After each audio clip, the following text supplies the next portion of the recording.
Keith, welcome. It's great to get a chance to catch up with you today, and thank you for joining us.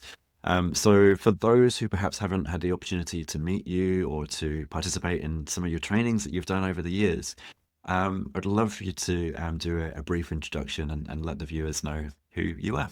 Okay, kia ora, Matt. Thank you. And thank you for the opportunity to talk. My name is Keith. I am currently the health and safety advisor at Vertical Horizonz, based in Tauranga. I've been in New Zealand 17 years almost in the health and safety training industry.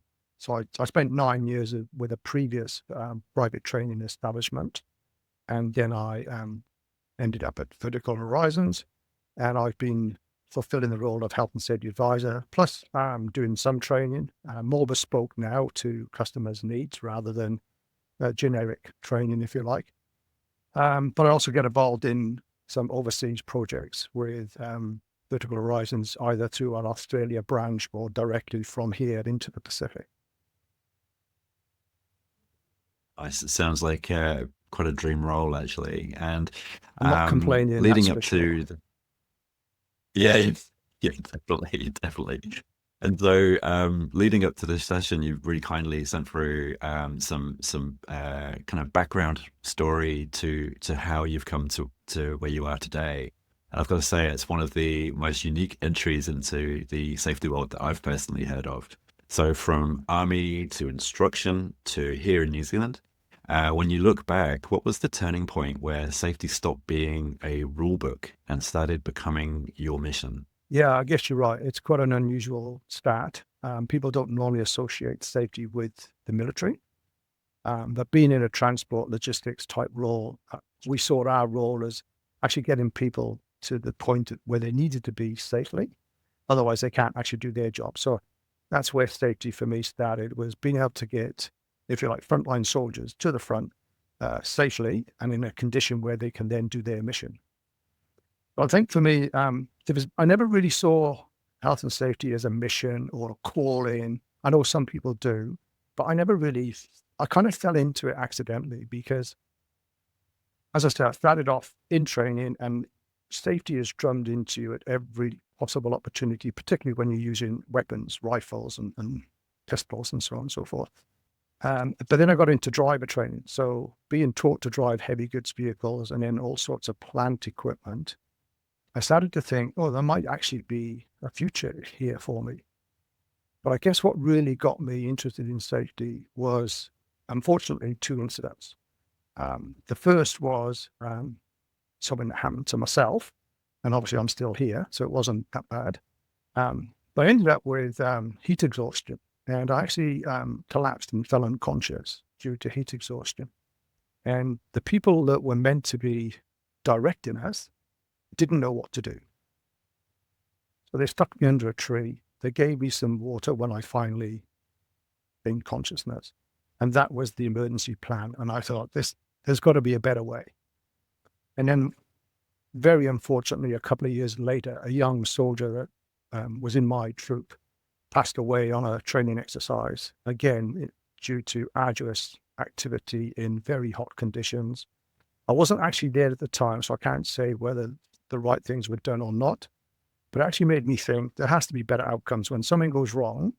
Well, first of all, why have they gone wrong? But when they do go wrong, what are we going to do to try to mitigate the outcome, if you like? And that's kind of really got me more and more interested in safety.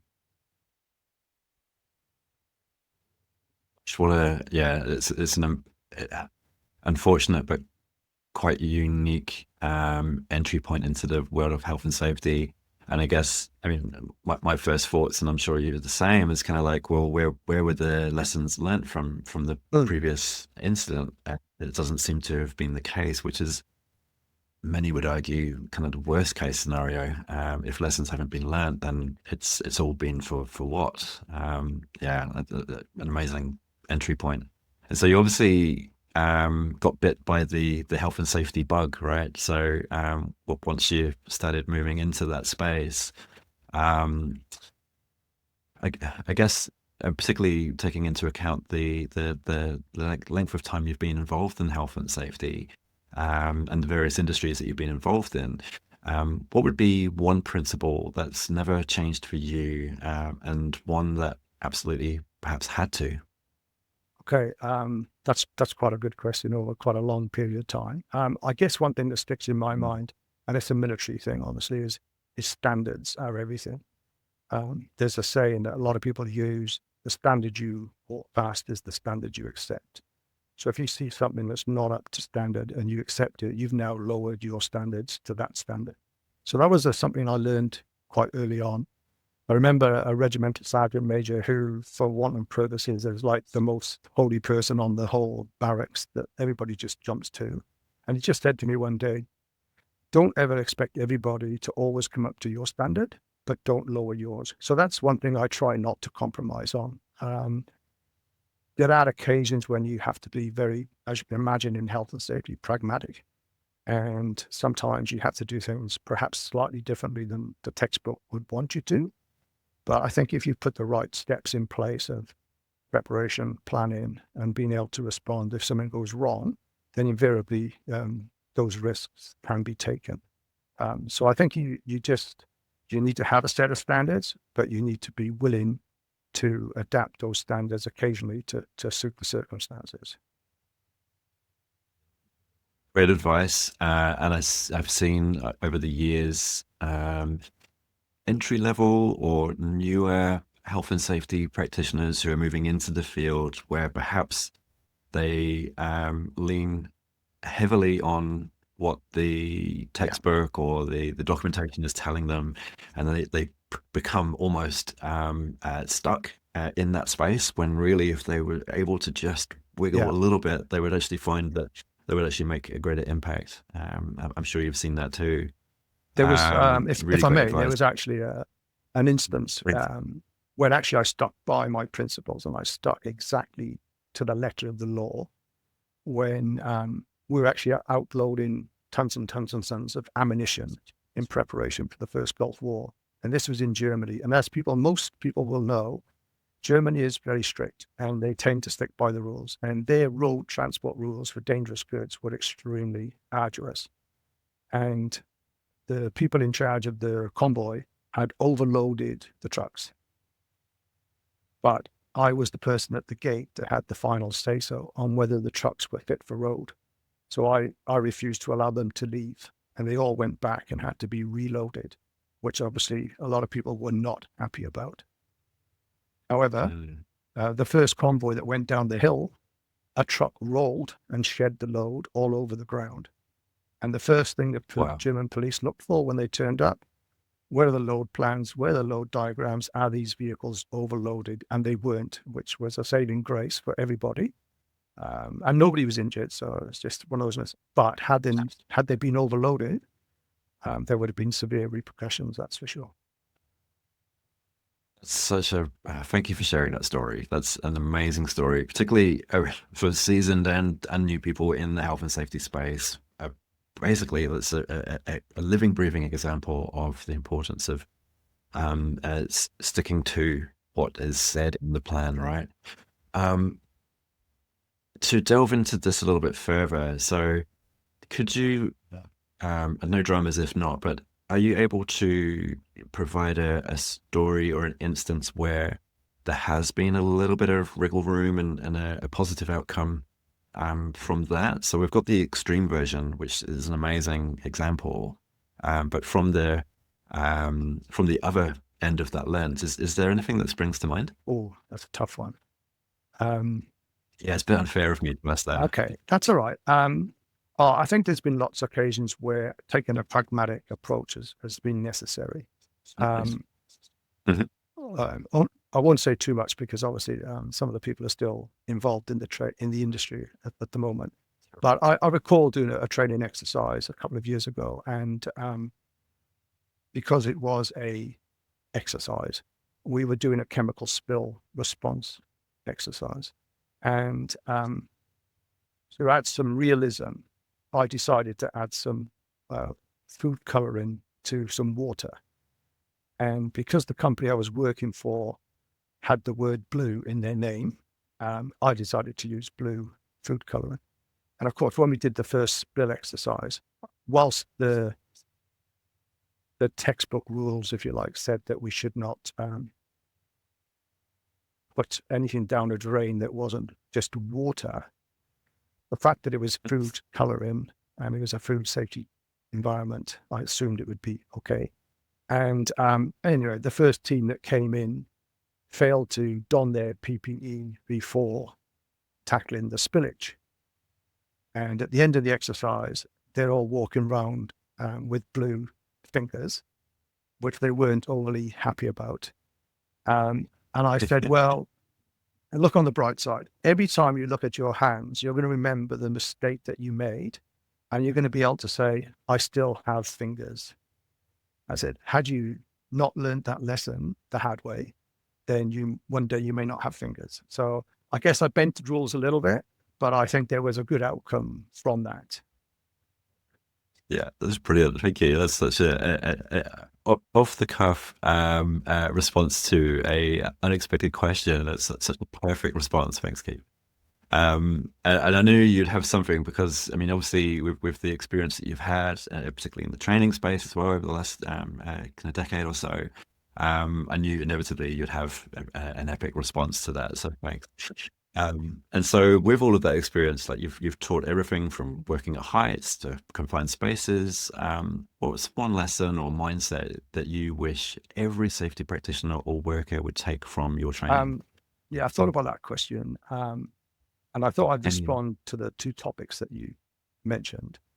And they're really yeah, fairly straightforward. If you're going to go up, plan to get down first. So if you're going to be working at height, make sure you've got a plan to get yourself down if something goes wrong. And similarly with confined spaces, don't go in if you haven't planned to get out, because, we assume that nothing's going to go wrong. But as we know, all too often things do go wrong. And trying to think of an emergency plan when you're knee deep in it is not the best time to be doing that. And I guess to wrap that up, make sure that you have all the information necessary to make informed decisions. So for me, in terms of preparation, planning for any event, you need information. But of course, information, people say, is knowledge is king, but actually it's only any good if you share it, and you share it in a timely fashion. So ultimately, all of that comes down to good communication. So for me, that's the key one, good communication. What sprung to mind for me straight away there was I was approached by a small business just in recent weeks. They had received an improvement notice. Small company doing roof cleaning, small team, very simple setup, very simple system. Unfortunately, too simple to the point where there was no plan about getting up, let alone getting down from the work at heights. And so I spent quite a bit of time working with them, ensuring that there was participation and engagement with their team to be able to detail exactly how they would perform their routine tasks and activities, how they would respond to those moments that aren't usual when perhaps someone does fall or something unplanned happens. And I could see initially there was a lot of resistance to it. It was like, well, we do this all the time. Like, what's the point? But actually, as we started to unpick it and unpack it, light bulbs started going off, and I started to get the engagement and the buy-in from the team, and insights that I wouldn't have thought of as well. And it's kind of creating those spaces, right? You got to have that conversation. It's always great when you're Mhm. planning, especially for rescue and emergency plans, is to have the doomsday person on your team, the one who always asks, what if, because that's the thing that finds the gaps in your plan, so yeah, really good. Yeah. Yeah. And on that, I mean, would you agree that it takes a certain type of personality to be that type of person in the team, so that you find or strike that right balance? Yeah, absolutely. I think whoever's facilitating, no matter what it is you're facilitating, you've got to be able to, first of all, listen, and then draw out. You get a clue. You might get a single word that's a simple clue, and then be able to expand upon that, draw it out, dig deeper, so that everybody around the table understands and can see what that person can potentially see or what you can potentially see. Now everybody can see it. So, yeah, I think it does take a certain type of person. You've got to be pretty thick-skinned and robust at times. And sometimes you really got to challenge people and they feel uncomfortable. But that's what happens when something goes wrong. People get uncomfortable and you've got to be able to respond. So, yeah, I agree with you, Matt. Yeah. Yeah. Yeah, it is. It's becoming comfortable with being uncomfortable, being brave enough to have those challenging conversations, but at the same time, trying to meet the audience, whether it's a business owner or a work group, at their starting point, right? So you're not coming in speaking a different language Absolutely. or making accusations unintentionally. So it's really cool stuff. Though I've heard you say in the past the importance of not pigeonholing yourself or making sure that you broaden your horizons. So what's next for you? Where do you still see the biggest opportunities for growth, either personally or across the safety profession? Yeah, I think from the pigeonhole point of view, starting off in transport and then moving into work at heights with elevating work platforms, and then a much broader generic type health and safety industrial trainer here in New Zealand, has allowed me to end up in the role I'm in now because it's given me such a broad foundation of knowledge and information.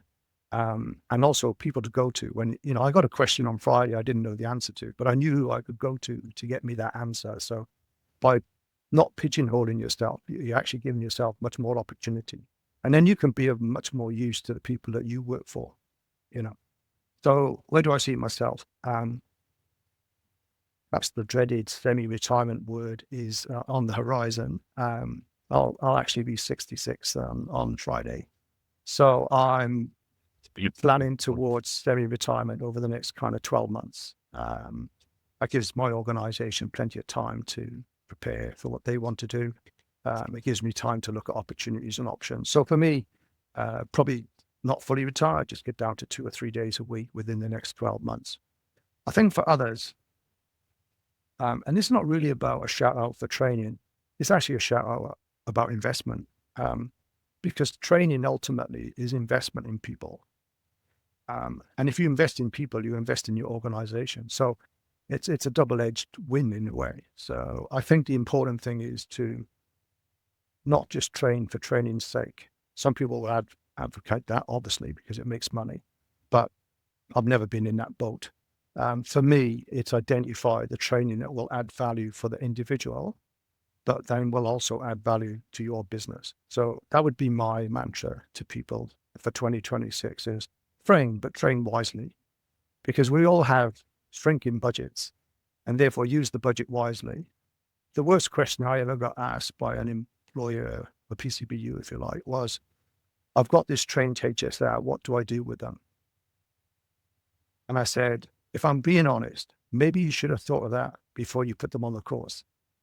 But we had a really good conversation thereafter, and I ended up creating a little program called the Next Steps for HSRs. And it just allows people to think they could be using that HSR to get benefit for their organization. And of course, then that puts benefit back into the individual because they feel valued.